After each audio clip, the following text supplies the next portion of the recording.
Okay, good morning, everybody. Again, I want to try and keep these videos down, but there's so much to tell you. Um, so there's another form of acupuncture and Chinese medical theory that I practice here in Nyack. It's called five element theory or five phase theory. And the reason I'm so excited about it is because it's such a great way to interpret acupuncture in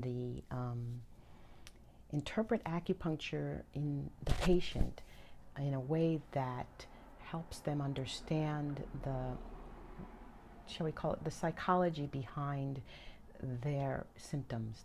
Their presentation may have some deeper rooted structures that have been in us and in our psyche for a long time, and finally when it comes out as a physical symptomology, sometimes there is a disconnect between that and understanding that essentially the two are related. There's a physical manifestation, but there's always an emotional also. So there's something called five element theory, which is really cool. I'll read to you a little bit about. Basically, they say that each of the elements in nature, the earth, fire, water, and so on, have a corresponding organ system network in a body, and then corresponding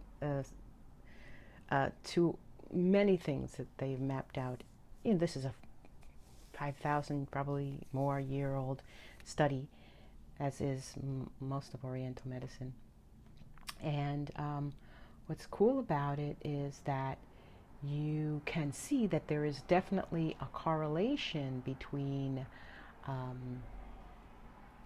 in your own experience between some of the things they've mapped out and how they show up in your own body. So, for instance, let me give you an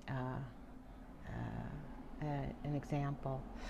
It says here, because it's a little complex to try to keep it here into just 3 minutes, which I'm running out of now. But maybe we'll make it 4 minutes. Okay, so there's a lot of greats in our field. There's a school, Thai Sophia in Maryland, that teaches this. Very few schools really go into this kind of depth. Leon Hammer is one that studied psychology and mapped out the correlations between his findings and this theory. Sorry. Okay. So let's see here. It says here,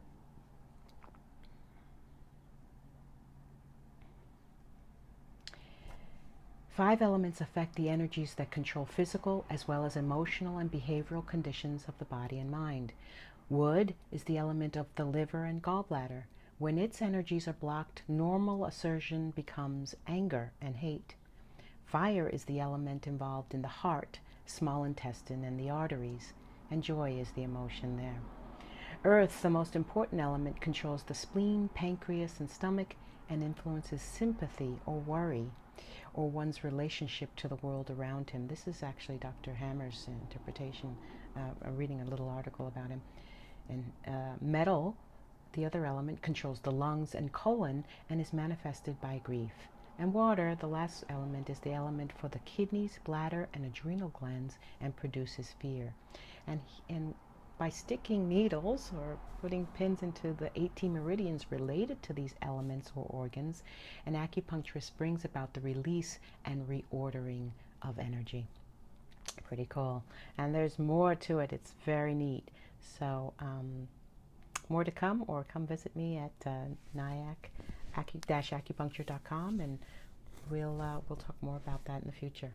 Okay, kept it under 5 minutes. Have a great day, guys. Bye.